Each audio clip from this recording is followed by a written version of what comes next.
종편TV 미국의 속살 그 민낯 시간입니다. 안녕하세요. 안녕하십니까? 네. 저희가 최근에 그 미국에서 지금 당장이라도 대통령이 될 만한 사람에 대해서 한 1000명 뽑아봤죠? 자, 그러면 오늘은 어떤 주제로? 네, 할까요? 오늘은 그 1000명하고 좀 떨어져 있는 건데요. 네. 한국 사람들이 해외에서 가장 많이 사는 곳, 음흠.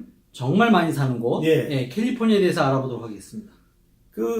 당연히 한국의 미세먼지하고 관련이 있다는 얘기네요. 네, 뭐 굳이 부정하진 않겠어요. 예. 사실 저희가 그 미국의 속살 그 민낯이라는 코너를 하는 이유도 뭐 그런 게 있는 거지요. 네.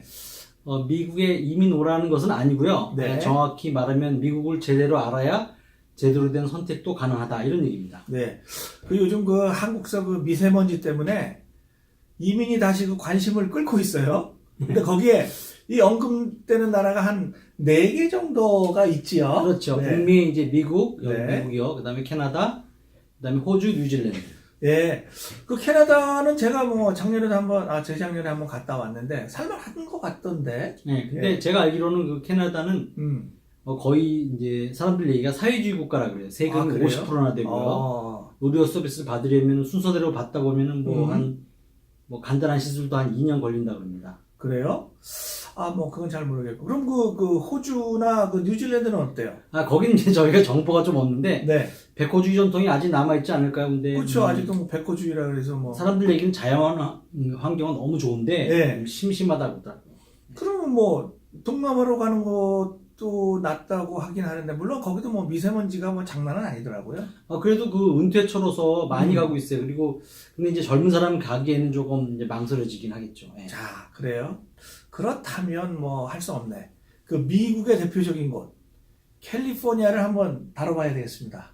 사실 캘리포니아가 엄청나게 커서요. 네. 뭐부터 해야 될지 사실 잘 모르겠어요. 그럼 뭐 제일 기본적인 것부터 하나하나 한번 까보죠. 네. 저희가 이제 경찰, 사법행정기관 네. 이런 걸 통해서 그 캘리포니아를 조금씩 다루긴 했습니다. 자, 그럼 뭐부터 할까요? 역사? 날씨? 이거 뭐부터 해야 되나? 해변가의 그 비치? 아니면 그 누드 비치? 뭐 이런 것들? 누드비치 가보셨어요? 아니, 얘기만 들었습니다. 전 얘기도 못 들었는데. 그래요? 사실 한국에 비해서 캘리포니아는 별로 내세울 건 없어요. 그렇죠. 역사도 짧죠. 뭐 미국 역사가 워낙 짧으니까. 날씨도 사막 기후가 많고 해변가 비키니도 한국보다 없어요. 그래요? 자, 그럼 우리 레이님이 한번 시작하시죠. 이제 한국으로 치면 그 군에 해당하는 그런 그 카운티라는 게 있죠. 카운티가 예. 캘리포니아에 몇 개나 있는지 아세요? 글쎄요, 제가 뭐 아는 바로는 한 58개? 뭐 그 정도 있다고 들었죠. 네. 저희 대본에 그렇게 돼 있으니까. 그럼요. 저희는 대본에 충실합니다. 사실 많은 게 아니라고 합니다. 이게 동부의 펜실베니아주는 제가 자주 찾다 보니까 네.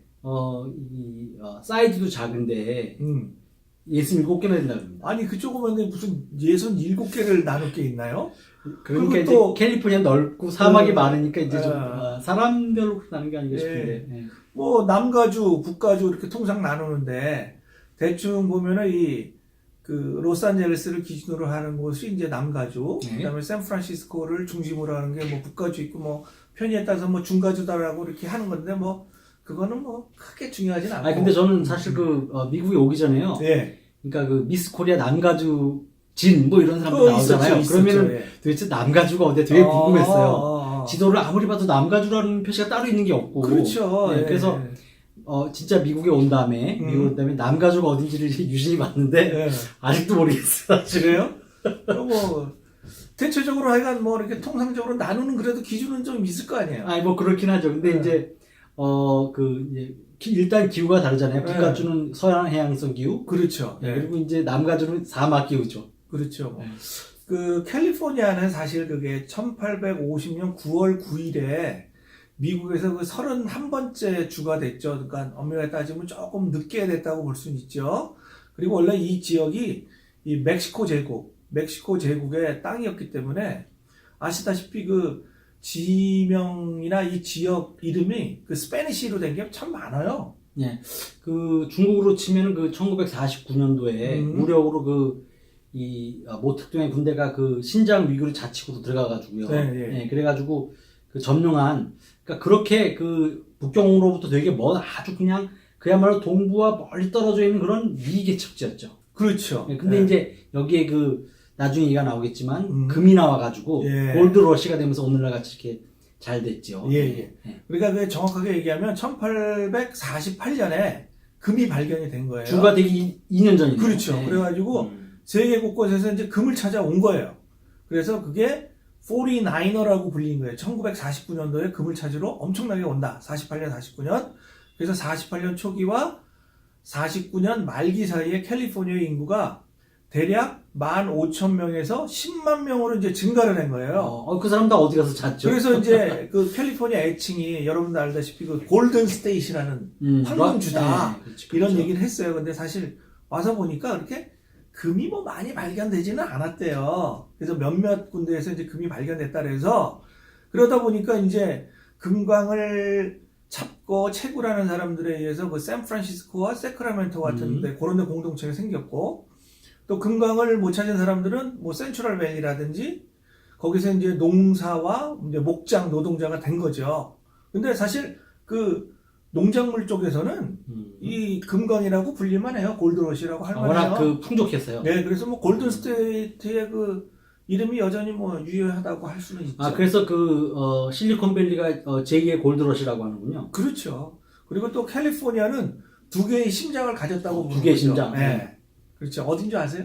그 뭐 남가주는 할리우드겠고 그리고 북가주는 조금 전에 말씀드린 실리콘밸리. 맞죠. 네. 그래서 그 덕분에 한국 사람들도 거기 많이 살고 있습니다. 그래서 저희가 이 동네를 이사 온 맞아요. 그리고 그 세 번째 심장이라면은 그 로스앤젤레스나 샌프란시스코 모두 그 관광으로 먹고 살고 있죠. 네, 사실 그렇죠. 그 대한민국의 그 무비자가 되면서 또 이 LA와 샌프란시스코 우리 한국 분들도 엄청나게 많이 왔고 또 여러분 그 세계적으로 유명한 디즈니랜드가 있고 유니버셜 스튜디오 그리고 그 자살을 많이 해서 그 자살 방지한다는 그 금문교 뭐 이런 것들이 있죠. 네. 이 캘리포니아가요 서쪽에 그 태평양을 끼고 있어가지고 미국 본토 그다음에 하와이 네. 태평양 한가운데는 하와이에 있는 그런 아시아가로 가는 그 관문이기도 해요. 그래요. 네. 그리고 요번에 그 네 번째 그 심장이라고 할 수 있는 거는 당연히 그 아까도 얘기했던 농업. 예. 그래서 농업이죠. 한국 사람하고 일본 사람들이 먹는 그 밥, 네. 이 칼로스라는 그런 품종인데요. 네. 중가주에서 많이 재배를 하죠. 그러다 보니까 이거 뭐 캘리포니아에는 없는 게 없네요. 다 있다고 볼 수 있네. 없는 게 있어요, 있긴. 뭐냐면 공화당 대통령 선거인단이 없어요. 아니 대통령 선거인단이 미국에서 가장 많은 55명이나 되는데 대통령 선거당 공화당 게 없다? 그럼 저건 네. 민주당이라는 얘기네요. 그렇죠. 왜냐하면 이게 그 위너 텍스트 올리라 그래가지고 네. 모두 몰빵해버리잖아요. 그죠? 그렇죠. 예, 네. 상원 의원, 주지사 웬만하면 다 민주당이고요. 네. 공화당은 간간히 연방 하원의원이 있어요. 예. 뭐 그냥 딸랑 연방하원만 있네요. 아니 왜 그런 거예요? 왜? 그러니까 이 주 자체가 네. 워낙 다인종주인데 소수민족, 소수계, 뭐 자유로운 거 좋아하고 리버럴한 이런 사람들이 많이 있다 보니까 아무래도 그쪽에 정책을 가지고 있는 민주당을 선호하게 되는 거죠. 자, 그럼 그런데 이 대선에서 막상 선거인단 55명이 민주당이 차지하는 바람에 이거 뭐 선거운동도 별반 할 일이 없다고 하는데 그렇죠. 그러니까 어떻게 되는 거예요? 55명이 민주당이 되니까 대선 초기에는 이게 보니까 이제 동부에서 와가지고 네. 이 돈을 모아 걷어가요. 그렇지. 할리우드가 있으니까 네, 돈이 돈을 받아요. 근데 이게 시간이 지나면 한 번도 안 온대요. 왜 안 음. 오냐면 어차피 민주당이 먹을 거 선거운동 해봐야 무의미하니까 안 온다는 거예요. 그리고 결론적으로 뭐 공화당도 어차피 거기는 그쪽으로 가니까 야 굳이 그 저기 땀 의미가 빼고 없는 힘쓸 거죠. 일 필요 없다. 그렇죠, 그렇죠. 아이 그러면 이 캘리포니아 주민 입장에서 볼 때는 무지 아쉽겠네. 그래서 이제 판가름이 또 그 동부에서부터 개표를 하잖아요. 네. 그러다 보니까 이 캘리포니아 쪽은 개표를 시작하기도 전부터 벌써 결론을 내버려요, 그냥. 그러네. 그냥 민주당은 55명. 그러면 그런 점에서 봤을 때 우리가 지난 시간에 말씀했던 우리 방송했던 그 리처드 닉슨이나 죄송합니다. 예. 네. 로널드 레이건 같은 공화당 출신임에도 이 대통령까지 올라갔다. 야 이거 대단하고 기적적인 사건이라고 볼 수 있는 네, 거죠. 그렇죠. 네. 그런데 그다음에 이제 그런 거 이제 저희가 다 짚어봤잖아요. 캘리포니아에 또 뭐 산업은 뭐가 있을까요? 물론 뭐 샌프란시스코, 로스앤젤레스의 금융과 버금가는 것 아니면 또 오히려 더 큰 것이 있는 게 뭐냐면 군수산업. 그렇죠. 군수산업. 예. 여기 아시다시피 그 롱비치라는 동네가 있는데 그거는 그 옛날에 그 맥도날드 더글라스라고 그 유명한 세계 2차 항공기 회사? 세계대전, 네, 그렇죠. 네. 세계 2차 세계대전 때 아주 유명했던 B-29 폭격기를 거기서 만들었어요. 그래가지고 거기에 있는 공항 그 비행장에서 그 비행기 만드는 회사에서 일하는 사람을 위해서 전국에서 모아서 살아서 생긴 도시가 그 롱비치 바로 위에 보면 레이크우드라는 시가 있는데 그 시가 바로 그렇게 해서 만들어진 거예요. 그게. 그러니까 이 군수 사업 이 엄청난 사업이라고 그러니까 볼 수 있는 공기지도 거죠. 되게 많고 또 보면은 그 무기용 부품 업체 뭐 누가 어디 다니냐고 보면 아 무슨 뭐 이렇게 무기 깎는 그런 회사 뭐 쇠 깎는 그런 그렇죠. 회사 그런 데 다니는 사람이 의외로 많더라고요. 네, 그래가지고 그 유명한 그 우리 저기 그 패트리엇 미사일 그 레이티온이라는 회사가 그 만들잖아요. 그게 그 LAX 공항 옆에 본사가 큰 게 하나 있더라고요. 예. 그렇군요. 예. 그리고 또 그 농업 덕분에 식품광업도 역시 이 번창하고 있지요. 그래서 그 항공산업 등과 함께 그 캘리포니아 연방에서 벗어난다 해도요. 이 그냥 하나의 나라로 개인적으로 친다 그러면 거의 뭐 전 세계에서 10번째 안에 들어가는 그런 주가 바로 캘리포니아입니다. 그렇군요. 아, 지금까지 그 캘리포니아의 뭐 산업, 음. 그다음에 심장, 뭐 역사 이런 걸 다뤄봤는데요. 예. 조금 아쉽지만 2부로 넘어가야 되지 않을까 싶은데요. 그렇죠. 2부에는 좀 더 디테일하게 그렇죠. 캘리포니아는 어떤 것인가. 아, 그럼 제발 부를까요? 그러면 다음에 만나 뵙겠습니다. 제발.